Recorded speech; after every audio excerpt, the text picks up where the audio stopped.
Praise the lord. Hallelujah. ದೇವರ ನಾಮಕ್ಕೆ ಮಹಿಮುಂಟಾಗಲಿ. ಈ ಬೆಳಗಿನ ಜಾವದಲ್ಲಿ ಒಂದು ವಾಕ್ಯನ ಓದಿಕೊಳ್ಳೋಣ. ರೋಮರ್ 8:28 ವಚನ ಹೇಳುತ್ತೆ, ಇದಲ್ಲದೆ ದೇವರ ಸಂಕಲ್ಪದ ಮೇರೆಗೆ ಕರೆಯಲ್ಪಟ್ಟು ಆತನನ್ನು ಪ್ರೀತಿಸುವ ಹಿತಕ್ಕಾಗಿ ಎಲ್ಲ ಕಾರ್ಯಗಳು ಅನುಕೂಲವಾಗುತ್ತದೆಂದು ನಿಮಗೆ ಗೊತ್ತದೆ. ದೇವ್ರ ವಾಕ್ಯ ಹೇಳುತ್ತೆ, ಆತನನ್ನು ಪ್ರೀತಿಸುವ ಹಿತಕ್ಕಾಗಿ ಎಲ್ಲ ಕಾರ್ಯಗಳು ಅನುಕೂಲ ಆಗುತ್ತೆ. ಮಕ್ಕಳೇ, ದೇವ್ರ ವಾಕ್ಯ ಹೇಳುತ್ತೆ, ಆತನಂದರೆ ಯೇಸು ಸ್ವಾಮಿ. ಯೇಸು ಸ್ವಾಮಿನ ಯಾರೆಲ್ಲ ಅಧಿಕವಾಗಿ ಪ್ರೀತಿಸ್ತಾರೋ ಅವರ ಕಾರ್ಯಗಳೆಲ್ಲ ಅನುಕೂಲವಾಗುತ್ತೆ.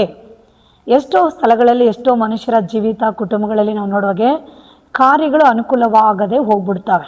ಕೆಲವರಿಗೆ ಅಯ್ಯೋ, ನಾವು ಇರೋಂಥ ಸ್ಥಳಗಳು ನಮ್ಗೆ ಅನುಕೂಲ ಇಲ್ಲ, ಇರೋಂಥ ಕುಟುಂಬಗಳಲ್ಲಿ ಅನುಕೂಲ ಇಲ್ಲ, ಕೆಲಸ ಮಾಡೋ ಜಾಗಗಳಲ್ಲಿ ಒಳ್ಳೆಯ ಅನುಕೂಲಗಳಿಲ್ಲ, ಜನಗಳ ಮಧ್ಯದಲ್ಲಿ ಅನುಕೂಲ ಇಲ್ಲ, ನಾವು ಮಾಡೋ ವ್ಯಾಪಾರಗಳಲ್ಲಿ ಅನುಕೂಲ ಇಲ್ಲ, ನಾವು ಮಾಡುವಂಥ ಯಾವ ಕಾರ್ಯಗಳಲ್ಲಿ ನಮಗೆ ಸರಿಯಾಗಿ ಅನುಕೂಲಗಳೇ ಕಾಣಿಸ್ತಾ ಇಲ್ಲ. ಹಾಗಾಗಿ ಅನೇಕರು ಕಷ್ಟಪಡೋದನ್ನು ನೋಡ್ತೀವಿ. ಆದರೆ ದೇವರ ವಾಕ್ಯ ಅಂಥವ್ರಿಗೆ ಏನು ಹೇಳುತ್ತಂದರೆ, ಆತನನ್ನು ಪ್ರೀತಿಸುವ ಹಿತಕ್ಕಾಗಿ ಎಲ್ಲ ಕಾರ್ಯಗಳು ಅನುಕೂಲ ಆಗುತ್ತೆ.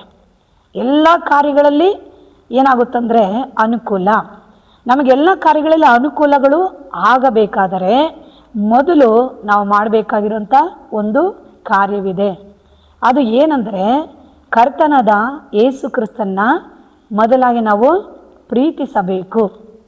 ಹೌದು, ಯಾಕಂದರೆ ಯಾಕೆ ನಾವು ಆತನ ಪ್ರೀತಿಸಬೇಕಂದ್ರೆ, ಆತನು ನಮ್ಮನ್ನು ಸೃಷ್ಟಿಸಿರುವಂಥ ತಂದೆ, ನಮಗೆ ಈ ಲೋಕವನ್ನು ಕೊಟ್ಟಂಥ ತಂದೆ, ನಮಗೆ ಬೆಳೆ ಮಳೆ ಗಾಳಿಯನ್ನು ಕೊಟ್ಟಂಥ ತಂದೆ, ನಮ್ಮನ್ನು ಸೃಷ್ಟಿಸಿ ರೂಪಿಸಿ ಈ ಭೂಮಿಯ ಮೇಲ್ಗಡೆ ಜೀವಿಸುವ ಹಾಗೆ ನಮ್ಮನ್ನು ಮಾಡಿದ್ದು ಯಾರಂದರೆ ಯೇಸು ಸ್ವಾಮಿ.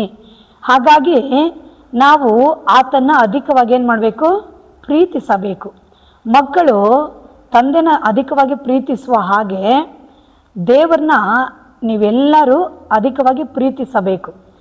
ಯಾರೆಲ್ಲ ಅಧಿಕವಾಗಿ ಯೇಸುನ ಪ್ರೀತಿಸ್ತಾರೋ ಅವರ ಸಕಲ ವಿಧವಾದ ಕಾರ್ಯಗಳು ಅನುಕೂಲ ಆಗುತ್ತೆ. ಕೆಲಸಗಳಲ್ಲಿ ಅನುಕೂಲಗಳಾಗುತ್ತೆ, ಕುಟುಂಬಗಳಲ್ಲಿ ಅನುಕೂಲಗಳಾಗುತ್ತೆ, ಮಾಡೋ ವ್ಯಾಪಾರ ಬಿಸ್ನೆಸ್ಗಳಲ್ಲಿ ಅನುಕೂಲ ಆಗುತ್ತೆ.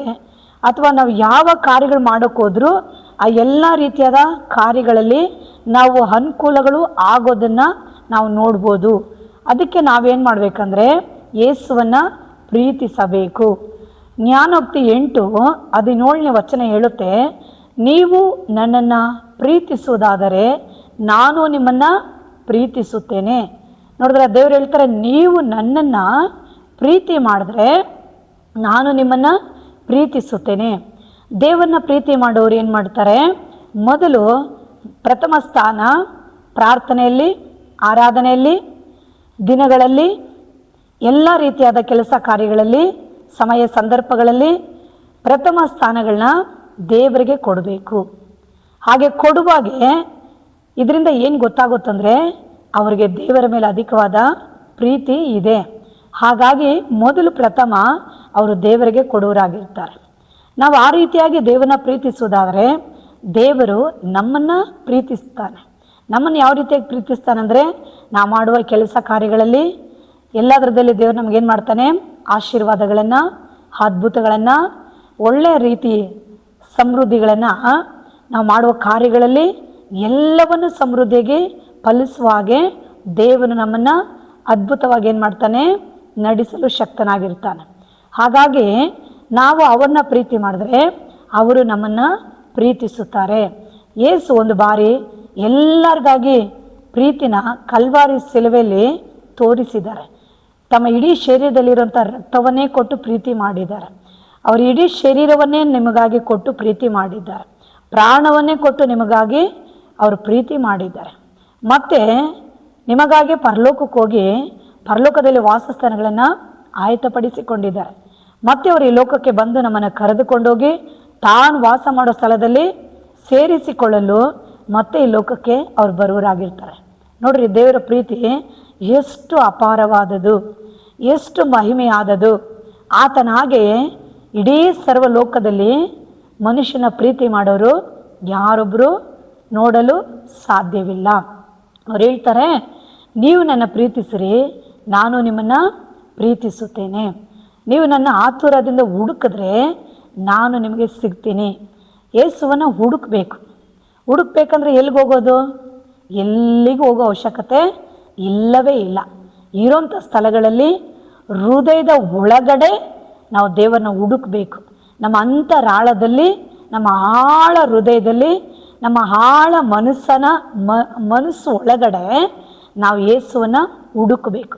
ಯಾಕಂದರೆ ನಮ್ಮ ಆತ್ಮದಲ್ಲಿರುವಂಥ ಆ ಜೀವ ಶ್ವಾಸ ಯಾರಿಂದ ಬಂತಂದರೆ ಅದು ದೇವರ ಜೀವ ಶ್ವಾಸ.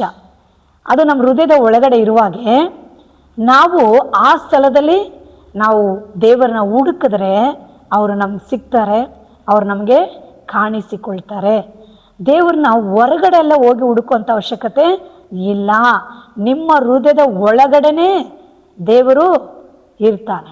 ಅವಾಗ ನಿಮ್ಮ ಹೃದಯದ ಒಳಗಡೆ ನೀವು ಹುಡುಕುವುದು ಹೇಗಂದರೆ, ನೀವು ಪ್ರಾರ್ಥಿಸೋದು, ಬೈಬಲ್ನ ಓದೋದು, ಅವರ ವಾಕ್ಯಗಳನ್ನು ಕೇಳೋದು, ಅವರಿಗೆ ನೀವು ವಿಧೇಯರಾಗಿರೋದು, ಈ ರೀತಿಯಾಗಿ ನಾವು ನಮ್ಮ ಹೃದಯದ ಒಳಗಡೆಯಿಂದ ಈ ಪ್ರತಿಯೊಂದು ಕಾರ್ಯಗಳನ್ನ ನಾವು ಅತಿ ಆಸಕ್ತಿಯಾಗಿ ನಾವು ಮಾಡುವುದಾದರೆ ನಾವು ನಮ್ಮ ಆತ್ಮದಲ್ಲಿ ಯೇಸುನ ಹುಡುಕ್ತಾ ಇದ್ದೀರಿ.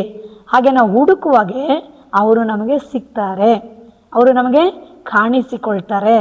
ಆಗ ನಮ್ಮ ಜೀವಿತದಲ್ಲಿ ಅವರಿರುವಾಗೆ ಎಷ್ಟು ಆಶೀರ್ವಾದ, ಎಷ್ಟು ಸಮೃದ್ಧಿ, ಎಷ್ಟು ಅದ್ಭುತಗಳು, ಎಂಥ ಮಹಿಮೆಯಾದ ಕಾರ್ಯಗಳು ಅವರು ನಮ್ಮ ಜೀವಿತದಲ್ಲಿ ಮಾಡಲು ತುಂಬಾ ಮಹಾಶಕ್ತಿಯುಳ್ಳ ದೇವರು ಆತನಾಗಿದ್ದಾನೆ.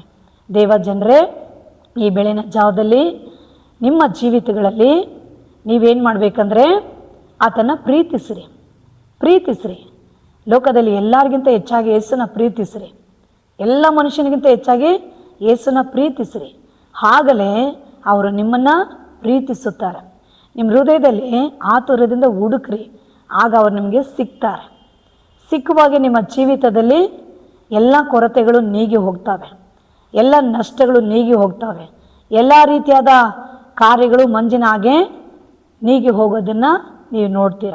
ಹಾಗಾಗಿ ಯೇಸುವಿನ ಪ್ರೀತಿಸಿರಿ, ಅವ್ರ ಪಾದದಲ್ಲಿ ನೀವು ಕಾದಿರಿ, ಸಮಯನ ಕಳೀರಿ. ಇದರ ಮೂಲಕವಾಗಿ ನಿಮ್ಮ ಜೀವಿತದಲ್ಲಿ ದೊಡ್ಡ ಉತ್ತಮವಾದ ಆಶೀರ್ವಾದಗಳನ್ನ ನೀವು ಪಡ್ಕೊಳ್ಳೋದನ್ನು ನೀವು ಕಾಣ್ತೀರ. ಆಮೇಲೆ ಹಲ್ಲೆಲೂಯಾ. ದೇವ ಮಕ್ಕಳೇ, ಯೇಸು ಸ್ವಾಮಿನ ನಿಮ್ಮ ಹೃದಯಗಳಲ್ಲಿ ಪ್ರೀತಿಸ್ರಿ, ಕಾರ್ಯಗಳಲ್ಲಿ ಪ್ರೀತಿಸ್ರಿ, ಕ್ರಿಯೆಗಳಲ್ಲಿ ಪ್ರೀತಿಸ್ರಿ, ಕಟ್ಟಳೆಗಳನ್ನು ಪ್ರೀತಿಸ್ರಿ, ಅವರ ಸನ್ನಿಧಾನಗಳನ್ನ ಪ್ರೀತಿಸ್ರಿ, ಅವರ ಹೆಸರನ್ನು ಹೇಳಿ ಆರಾಧಿಸ್ರಿ. ಅವರು ನಿಮ್ಮ ಜೊತೆ, ನಿಮ್ಮ ಸಂಗಡನೆ ಅವರು ಇರ್ತಾರೆ. ದೇವರು ನಿಮ್ಮನ್ನು ಆಶೀರ್ವದಿಸಲಿ. ಈ ಬೆಳಗಿನ ಜಾವದಲ್ಲಿ ಈ ವಾಕ್ಯಗಳನ್ನು ಕೇಳಿಕೊಂಡಿರೋಂಥ ಎಲ್ಲರೂ ಒಂದು ನಿಮಿಷ ಕಣ್ಮುಚ್ಚಿ ನಾವು ಪ್ರಾರ್ಥಿಸೋಣ.